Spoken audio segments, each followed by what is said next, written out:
Good day everybody. I thought I'd give you guys a quick behind the scenes tour of my sim. Put up that video the other day of the construction process. Now I'm just going to quickly show you basically all the little features that I've incorporated into the sim project, and also to help you guys along, you follow sim builders, to give you guys some advice and some tips and some ideas you can incorporate into your own sim. So basically we're in the dining room here. In the kitchen, and then overlooking the sim room just here. So basically, first thing, obviously your light switch. So open the door, the first thing you see is the cockpit and the dispatch station, or instructor station, what would you like to call it, and the dividing wall as shown in the previous video. Basically, I'll show you a quick view of a few things that I've incorporated here. We've also got here, we've got the switchboard. Now this is 3-phase power, which is separate to the house so it's got its own switchboard. You can see the master switch and the power and all the light switches. So that's there. And then we've got our network switch here.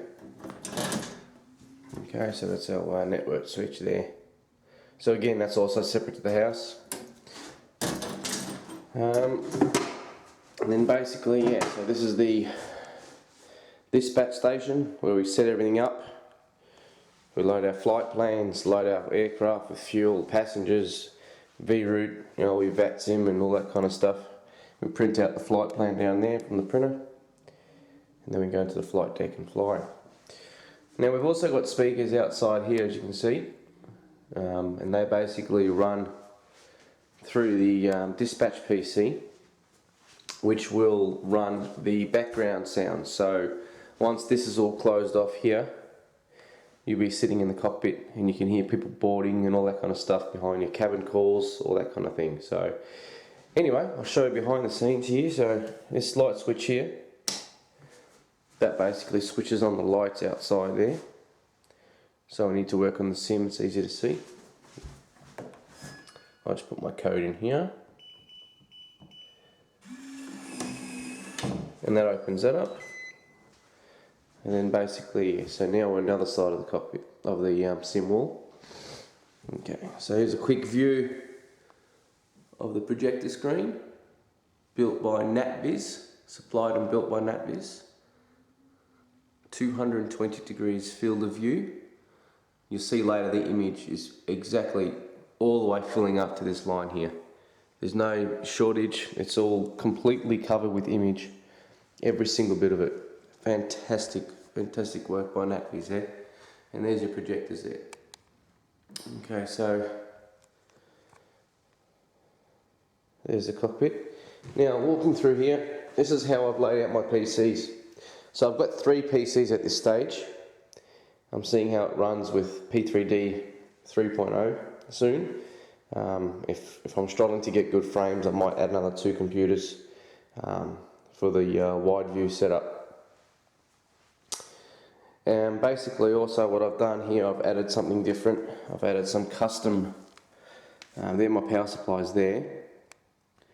So I've got 3 power supplies running the simulator. Now this tray here slides out, and underneath, I won't pull it out because it's a bit of a fidgety thing, but as you can see behind it, you've got the bus bars there. And each one's got a Perspex plate on top to cover it from anything that might fall on it, just to protect it. Basically I've got this one here is for the forward and aft overhead panel. The center one is for the MIP, management panel, and then the last one is for the pedestal. So they run all their own components just to basically, so they're not running at their peak. It's just nice and easy for them. We've also got these 2 volumes here. This is for the ground proximity warning system volume, that's a little amp. And the other little amp here is for, from memory, the instructor station. Basically, yeah, so that runs all the cabin calls and all that kind of thing as well. Basically now we've got this PC here, this is the Bionic Pc. This solely runs sim avionics, that's all it runs. Everything of it. It runs all the displays, it runs all the FMC, everything. That's all that computer runs. This computer here runs the instructor station and the USBs for the pedestal.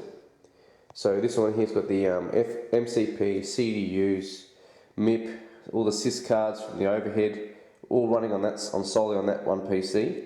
And this one here is running solely the pedestal and instructor station. Third PC over here is of course the P3D PC. That's running P3D, all the flight controls, so the yokes, rudders, tiller, throttle quadrant, that's running all that there. And that handles that pretty good, no worries there. Everything also runs off power boards here, anti-surge power boards. I've got one there. I've got another one over here for the I think this one was for the USBs. Power supplies for the MIP, for the cockpit. And then basically, everything comes through here. So I've got our data points that all feed back to the switch. And so very, very challenging to keep all the wires nice and neat. I'm still working on this to try and make it a bit better. At this stage, I'm concentrating more on finishing the aft end of the cockpit. And then I'm going to give it a quick overhaul and clean all these wires up and build racking or something like that to clean up a bit. But that's pretty much the best I could get at this stage. And you can see I've got a lot of room here I can do something with. This is my little duster that my wife bought me to keep the outside of my cockpit nice and clean because I was struggling to reach the roof because I'm real short.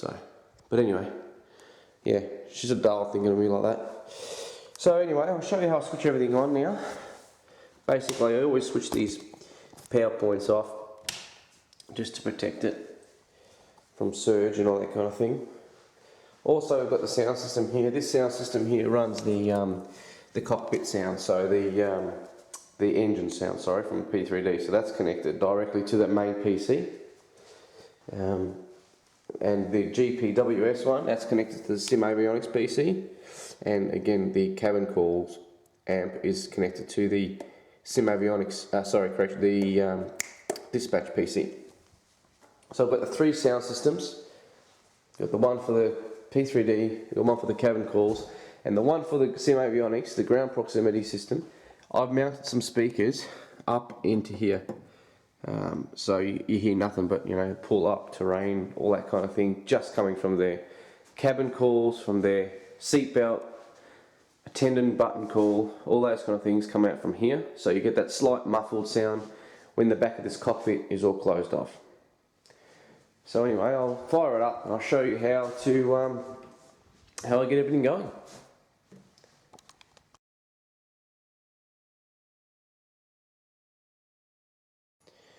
Okay everyone, now I've shown you the build of my project and also the features of my project.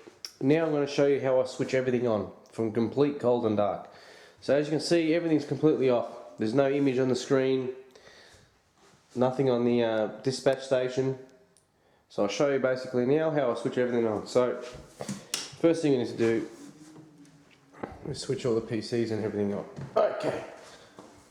So there we go, projectors are on. P3D PC, Instructors PC, Avionics PC.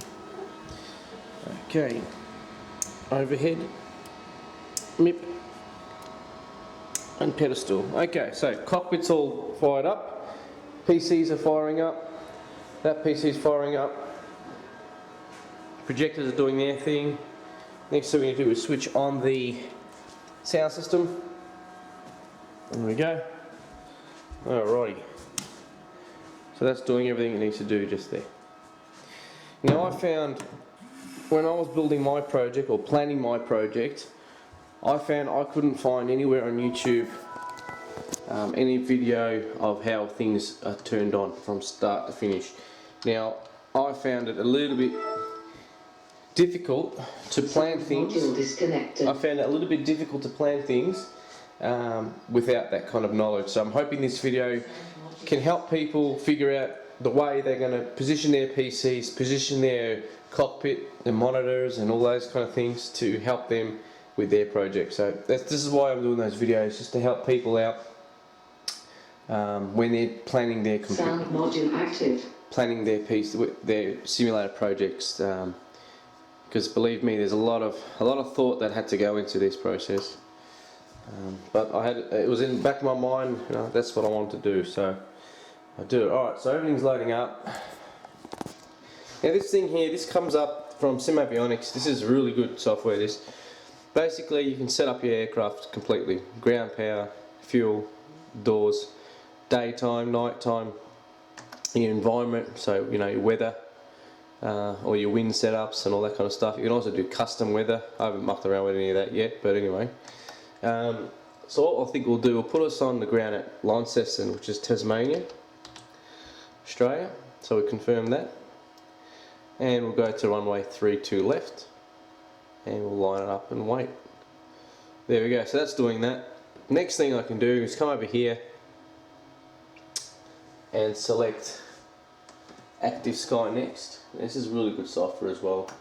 Really simple working software which has lots of features and is really good, I find. Alright, so there we go. So as you can see, loading up, downloading the weather.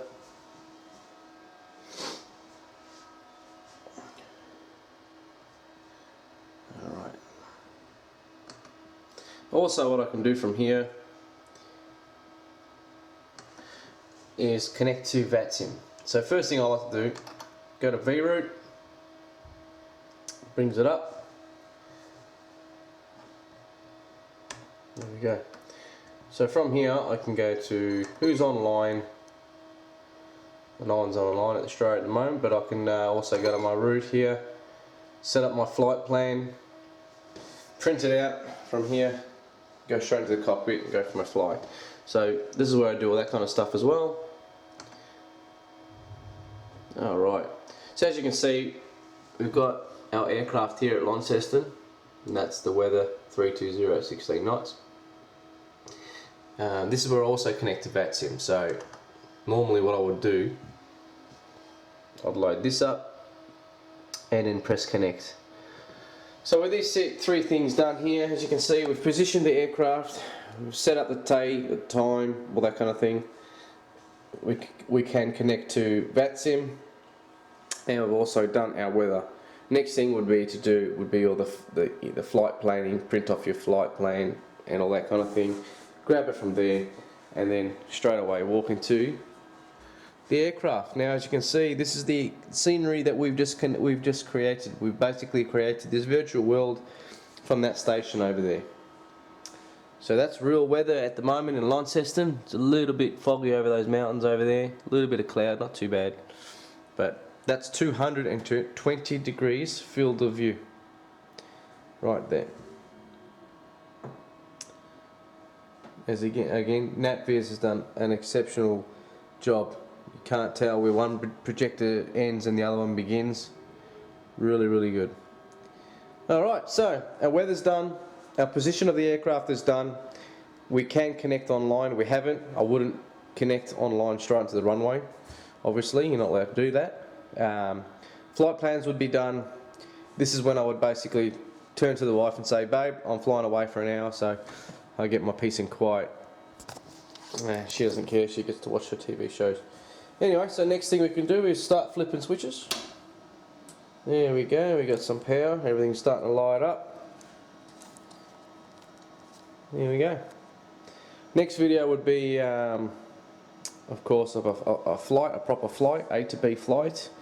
But I just wanted to show you guys how I start everything up, and yeah, hopefully this helps you guys design and plan your own simulator, and yeah, hope it helps you guys like it could have helped me when I was building mine. But all good, enjoy, and yeah, keep watching for the next videos. Thanks guys, enjoy.